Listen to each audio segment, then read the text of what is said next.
right, this is how you grade. So each of these is a multi-reference that's hooked up to the standards database. So you can choose the standard for each student. Their essays are right here. So you just read the essay right here. And then you get them standards. So they're actually, look at all these standards. Each of these is a standard. Let me turn you through the standards database real quick. Let's make a standards database. We'll just clone the studies tab.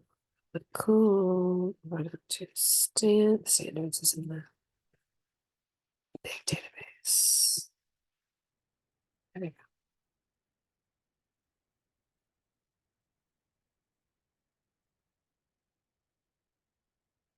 So here's the standards database.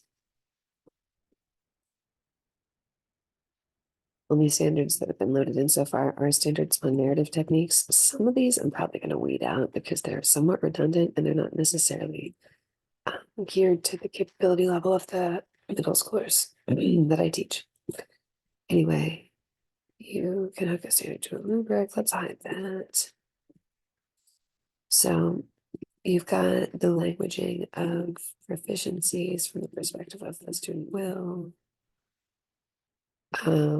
You also have house, right? Over here. So when a student receives a 4, I'll show you in a moment, on their website, it'll say this to them about context.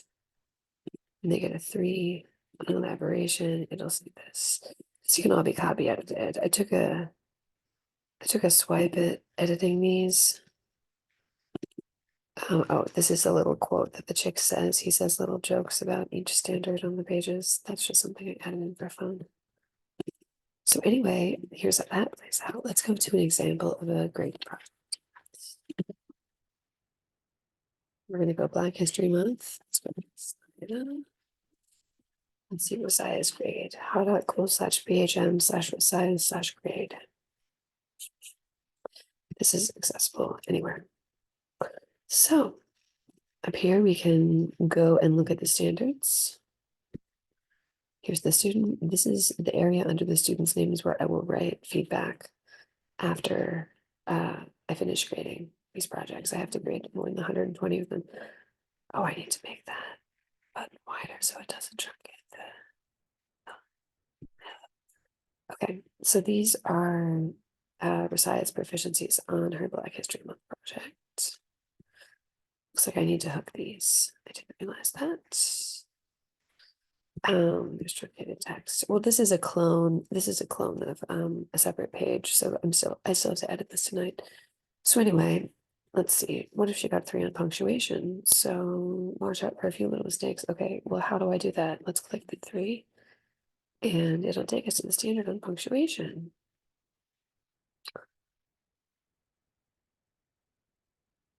This information can be reordered. These have not been edited down yet. They're going to be cloned so that they resemble the ones that are on the student page. So anyway, that's the punctuation. And then down here, I'm going to put in a place where students can click back into rubrics for each of their projects again, so that they can basically keep cycling through the standards. So anyway, back to grading projects. The way I do it is as soon as I see an error, like here, the letter P in Patricia is not capitalized. So that would be a would that be that'd be punctuation error. So I'm going to knock it down to a 3 for punctuation. I'm looking at the format of this. Great. So she set this up right. So basically, you talk about what your big day is going to be, and then what's about to happen to you, but then you flash back to your childhood. So she actually did that correctly. So for, let's see, organization, I'm going to give her a 4. We'll see if she sticks on chronology and foreshadowing, etc. So there's 16 or 17 standards for this project, but I'm only giving each student 10 of them because it takes forever to grade 128 students.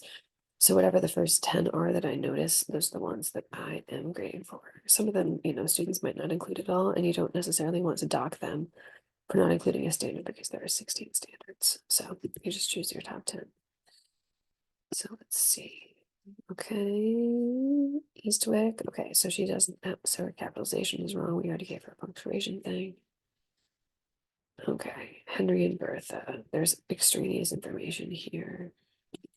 So I'm going to knock her down for style. Could knock her down for convention. Nah, let's knock her down for style. Okay. So it looks like she doesn't have separate. Oops, this is the other student. Man, I have to grade 125 of these tonight. This is good, good, good, good, good. Very good, very good. Okay, it looks like she had good spelling. I can tell that she wrote this herself. She wrote this herself. This is an authentic essay. Oops, there is a missing period at the end. I won't talk about that. Okay, so let's see how we can fill this out here. She might get pretty high scores. Focus, good. Content, let's see. I would say that this part of the essay could probably be elaborated more. And we did focus on elaborating that in class. Oopsie daisy, I just deleted one. So content, I'm going to give her a 3. Maybe I should even give her a 2 for content. Let's see. Oh, she does talk about it. Okay, I'll give her a 3 for content. What else does she get a 4 for? Let's see. I didn't see any spelling errors. Punctuation is already in the 3s. Grammar, is grammar already in the 3s? I thought she did pretty good on grammar. Let's double check the grammar.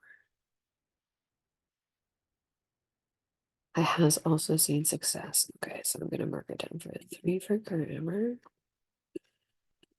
Okay, and then let's see, any other 4s in here? So,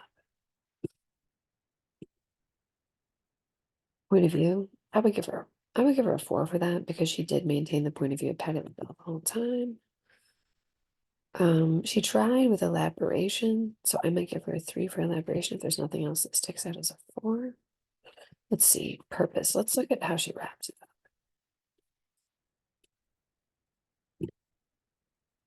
Oops. You can tell, see, you can pretty much tell that she was copying and pasting toward the end, which is pretty common. Recognized for her book. Okay, so she ends it here with copies and pasted sentence. You can tell this isn't hers because it has the wrong grammar. It's third person. This was the first person narrative because that's an easier way to check to see if students are plagiarizing because you make them convert the point of view in their copy editing. Because when you're doing digital projects, uh, students generate the information out in a whole different host of ways. The least of which is novel thinking, unfortunately.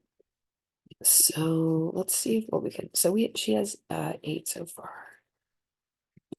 So let's see what we can knock her down for here. Just one that relates to something to do with the way that it's okay. Organization, I gave her a 4. Let's see.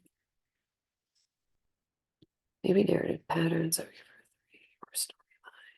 I'll give her a story. Might even give her a 2 for storyline. Let's see. Maybe she needs to get a 2. No, she tried, but you can see that this was also copied. The storyline is, I'd say the storyline is pretty much it. She does say a lot of different things that Patty did after she was recognized in her big day, and that was an important part of the storyline. But she doesn't really wrap it up appropriately. Context. That's some context, but I would say it's not enough. I'm gonna give her a 3 for context too. And then we'll be done because this is 10. So anyway, that's how you grade. And then let's see if we can find Phoenix grade now.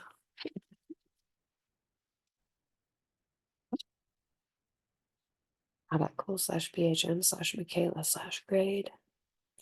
BHM stands for Black History Month.